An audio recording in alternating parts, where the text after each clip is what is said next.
In the shimmering haze of a perpetual golden hour, where the sun never quite sets on squabbles, but instead lounges lazily like a cat on a windowsill. Welcome to Earth 2.0, the No War Edition. Picture this: no tanks rumbling through tulip fields, no drones buzzing like angry hornets at a picnic, and absolutely zero politicians practicing their stern face in the mirror for press conferences about border disputes. Instead, humanity has collectively decided that the only acceptable form of combat is a heated game of rock, paper, scissors over the last slice of pizza. But how did we get here? That's the tale. A whimsical, winding narrative of what-ifs, whys, and wowzes that blends the absurdity of human folly with the sparkle of untapped potential. Buckle up, dear imaginary traveler, for a tour through this warless wonderland, where swords are beaten into selfie sticks and history books gather dust on the "what were we thinking" shelf. Let's start at the dawn of this alternate reality, back when our ancestors, those furry proto-humans with a penchant for clubbing each other over shiny rocks, stumbled upon a profound epiphany. Instead of evolving through survival of the fittest via territorial brawls, they opted for survival of the funniest. Archaeological digs, in this world they're more like treasure hunts with ice cream breaks, reveal cave paintings not of epic hunts or battles, but of stick figures engaged in elaborate charades contests. "Ugh, me guess, saber-toothed tiger eating bad berries?" one grunts to another. This shift, historians argue, stemmed from a genetic fluke, a mutation that made aggression feel as appealing as eating expired yogurt. Educationally speaking, it's a nod to evolutionary psychology. Real-world studies show that cooperation boosts survival rates more than conflict, as seen in bonobo societies where hugs outnumber headbutts 10 to 1. In our warless world, this principle is amplified, turning potential flashpoints into festivals of fellowship. Fast forward to the modern era, and daily life is a hilarious ballet of harmony. Imagine waking up in a city where skyscrapers are designed not for defense, but for delight. Twisty slides connecting floors instead of moats, and elevators that play uplifting jazz covers of former war anthems like "We Will Rock You," reimagined as "We Will Hug You." Commuters don't honk in road rage, they wave pom-poms of encouragement.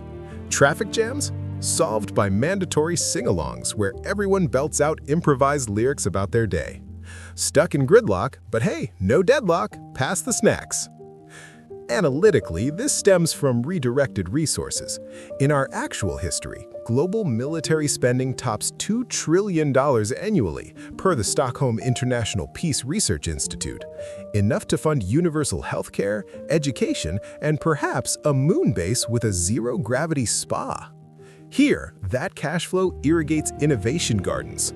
No more inventing radar for wartime stealth, instead it's repurposed for Friendar, apps that detect nearby soulmates based on shared love for dad jokes or avocado toast. Politically, oh boy, it's a circus without the clowns plotting coups. Nations? More like neighborly networks, where borders are marked by flower beds and welcome mats. Disputes over resources? Settled in the Grand Global Debate Dome, a colossal arena where leaders don oversized foam fingers and argue via interpretive dance or pun-offs. "Your claim to that river is all wet," quips the representative from Eridistan, met with groans and giggles. No veto powers or sanctions. Instead, losers host barbecues for winners. This system, entertaining as it is, draws from real conflict resolution theories, like Thomas Schelling's game theory, where mutual benefit trumps zero-sum games. In this setup, diplomacy evolves into diplomaphonacy, fostering empathy through mandatory exchange programs. Think Swiss bankers swapping lives with Mongolian nomads, emerging with hybrid inventions like cheese fondue yurts. The result?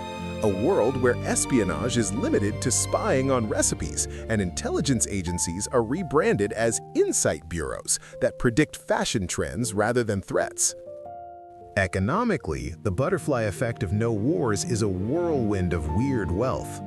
Without the destruction rebuild cycle that fueled post-WW2 booms, hello Marshall Plan's $13 billion injection into Europe, growth is steady and sustainable, like a well-tended sourdough starter. Industries pivot. Arms manufacturers become amusement park engineers, crafting roller coasters that simulate historical what-if battles but end in group high fives. Oil wars? Obsolete, as energy shifts early to renewables. Solar panels sprout like daisies, wind turbines twirl like ballet dancers. Fun fact, in reality, wars have accelerated tech like the internet, born from ARPANET's military roots. But here, curiosity drives it all. Space race? It's a space embrace, with international crews on Mars bases hosting zero-G talent shows. Unemployment? Minimal, thanks to peace dividends, tax rebates funneled into creative gigs like professional cloud spotters or inventors of self-stirring soup.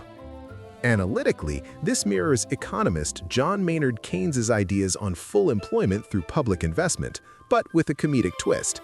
GDP includes giggle domestic product, measuring national happiness via laughter trackers and smartwatches. Culturally, this world is a kaleidoscope of creativity unchained. Art isn't born from anguish, it's pure play. Museums showcase the great non-wars, with exhibits like holographic reenactments of averted crises, Napoleon as a pastry chef conquering Europe with eclairs instead of armies. Literature? Epics like the Iliad are rewritten as the Siliad, where Achilles and Hector settle grudges with a tickle fight. Music thrives without protest anthems. Instead, genres like harmonic hop blend global beats into feel-good fusions. Sports? Amped up to 11. Olympics include events like synchronized apologizing or extreme compromising, where athletes negotiate mid-race. Entertainment value peaks in reality TV. Border buddies, where rival regions team up for absurd challenges, like building the world's tallest Jenga tower out of recycled peace treaties. Education weaves in here too. Schools teach conflict comedy 101, drawing from real cognitive behavioral therapy techniques to reframe anger as amusement, reducing bullying to zero while boosting emotional IQ. But let's not sugarcoat it entirely. Even in utopia, human nature nibbles at the edges.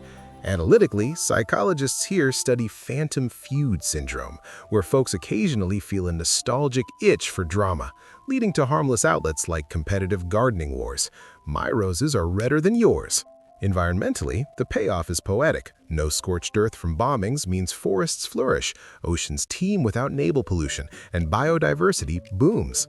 Remember the real-world stat? Wars have deforested swaths equivalent to small countries per WWF reports. Here, reforestation parties are national holidays, with DJs spinning tracks while planting trees. Climate change? Tackled collaboratively, turning potential disasters into global hackathons. Engineers from everywhere brainstorming geodomes over melting ice caps complete with built-in saunas. Yet, in quieter moments, philosophers ponder the trade-offs. Without wars forged, does innovation slack?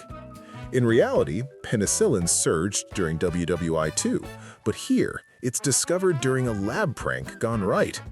Heroism? Redefined as everyday acts, like helping a stranger untangle their earbuds. The humor in it all lies in the irony. Humans, those quirky apes, thrive not despite peace, but because of it, turning potential apocalypses into punchlines.